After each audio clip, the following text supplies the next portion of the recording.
Hi, I'm Dominique Charpentier, recording artist, film and video game composer, and in today's video I will reveal all the secrets behind my piano sound. So just follow me in my DAW Ableton Live 11. Okay, so we are in Ableton Live 11 suite, and I have a piece I composed a few months ago, which was released on my latest album, and it's called Clairière. It's a piano solo piece, and I will explain you how I do the mastering on my pieces, so you can understand better how I obtain the sound I have in my piano pieces. So unfortunately I can't play the sound as I speak because there is an issue with the screen recorder, and I don't know how to solve this problem. So if you have an idea about this, the screen recorder is called ApowerRec, so please leave informations in the comment section if you have any solution to record the sound from the DAW as I speak, because I tried everything and it doesn't work. So I will just put at the end of the video the track without the mastering, and then the final track with the mastering chain, so you can see still the results of the work I did in Ableton. Okay, so the first thing I always put on my piano sound, so I take the track and I put it into a return channel, this one, so it's called reverb, and I put a reverb on it. So the reverb I put is called Mike Edge's Slow Piano Chamber, so it's a preset made by Mike Edges, and it's from Waves, the guys who made the plugins. I think it's great because it's a small reverb, and it's not a big one, and it goes well with my sound. I don't change a lot of things on this preset because it's already great, so I just change the wet dry here. So instead of letting it to like 50 or something, I put it to 20, or sometimes even less, depending on the project. But for piano solo, I usually put it to 20, and that's it. I don't change anything else, at least for the usual piano sound. But of course, for other projects, I use other reverbs, and I change a lot of the presets, especially the size and the diffusion. But I rarely go into complicated stuff like pre-delay and everything. So that's the reverb I use, which is great. It's small, intimate. And then the second thing I will use, at least I use this since 2022, so I didn't use it in the past, but now I really like it. So it's a delay made by Ableton, so it's inside Ableton Live. It's called Echo, and the preset is Distant, and it's a great delay, but it's wide. It's a very big delay, so I just put it to 2 on the dry wet button here, because otherwise it will be too much. But it's a great sounding delay, and for other projects I use it and I put a lot more to create some cool rhythmic effect. But for the piano solo I just put it 2%, and I don't even put it all the time actually. It's because it's new this year, I like it, but you can't use it all the time. For example, if I use a piano track that I will then mix with other instruments, I won't put the delay, because then it will be, the mix won't work really well. It will be too much. But for the piano solo tracks, this year I tend to use it not all the time, but often. So that's the delay. And then, so that's my second return track. you can see that you have the reverb going into the delay and then going to the master channel. So that's my master channel here. It's custom, I did it myself. And actually, if I had to keep just one effect, I would keep just the EQ here that I made myself. So I just, because I think it's the most important, at least for my sound, I think it's the EQ of the piano. So I just used a simple EQ from Ableton Live and I changed everything. So as you can see, I cut a lot of low frequencies and I put a lot of here high frequencies. There is a big gain, you know, at 3K kilohertz, more or less. So it's a lot, I know, but I think it works great on my piano and also on other piano. I tried it on other Felt pianos and it works really well. But of course I can adjust the gain of this peak here at 3.60 if I want it to be less aggressive. So that's I think the most important thing on my master channel is the EQ. So if you want to master your own track, your own Felt piano track, definitely spend a lot of time working on your EQ, because I think that's really the big difference we will be with the EQ. Then I have a second EQ that I don't use all the time. So there is a bump here at 10K and it's 4 dB, so that's not that much. But I don't use it all the time because it tends to put the noises of the hammers and the background noises a lot. So for some of the projects I like it, so I use it, but I would say I use it maybe, I don't know, one time for something like that, you know, it's not all the time. And that's it for the EQ. And then I use a compressor. So this is from Waves also. I really like what they do. So for this one, I start with a preset they call piano, and then I change everything I want. So what I do is basically I leave, so the release I leave it to auto. I leave the attack on slow, but then I change so the ratio. So depending on the project, I will change it. So for example, if I want to mix the piano with other instruments, I will put it to 2:1. And if I am just working on the piano solo track, Felt on a very soft piano solo track like the one I am showing you today, I will leave it to 3:1 or sometimes 4:1, but 4:1 it's sometimes too much, I think. So usually I will put 3:1 and I think it works great. And then I just adjust, I can play the piece, so you won't hear it, but you can see if I play the piece without the sound here. So what I do is just adjusting the level of gain reduction here, so you can see this little signal. So what I do is that I adjust the input so that the maximum peak would be at -4, -6 dB for the loudest sections of the piece. That's more or less what I do. And then I just adjust the output so I can reach decent sound level after the compressor. Because when I record the piano, I record it at a very low level.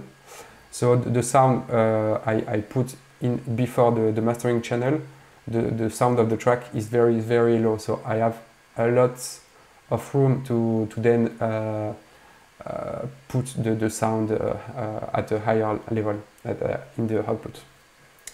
So that's what I do. And then I have an imager stereo. So this, I don't use it often actually. It's just you can use it to put a wider track, so you will feel the stereo more, or on the contrary, to put it more mono. So this is very useful when I use piano solo tracks with other instruments, because I will tend to put it more mono, so then it can blend better with other instruments. But for piano solo tracks, I just leave it that way, or sometimes if I feel it needs it, I will increase a little bit, but something like this, like 1.15, and that's it. Otherwise, it's too much. Okay. And then at the end, I put my limiter. So that's the also waves limiter. I leave the release on auto most of the time, at least for piano solo tracks, not for other tracks. And I put the outscaling to minus 0.6 or 0.5. This way, then when the track will be exported and then will be online on YouTube, on Spotify, what they do, because I export it in a wave format in 24 bits, but then they will change it and transform it into MP3, which is not very good quality, but that's how it is. And so during this process, if your track is too loud, they will put it lower, and it can ruin the sound, and even it can bring distortion to your sound. So it's best if you check the level of your sound. So I always put this, so I'm at peace. You know, I know there won't be any distortion issue on the final track when it will be online on Spotify. And then the threshold, sorry for the pronunciation. So this, I will put it at minus 5 dB, more or less, because of course it depends on the level of your sound and on the level of outputs you put before with your compressor. So more or less it will be minus 5, but the important thing that you have to watch actually when you play the track, it's here. So you have the reduction of the made by the limiter. So what I do is to reach more or less the same level that you can hear on Spotify, is to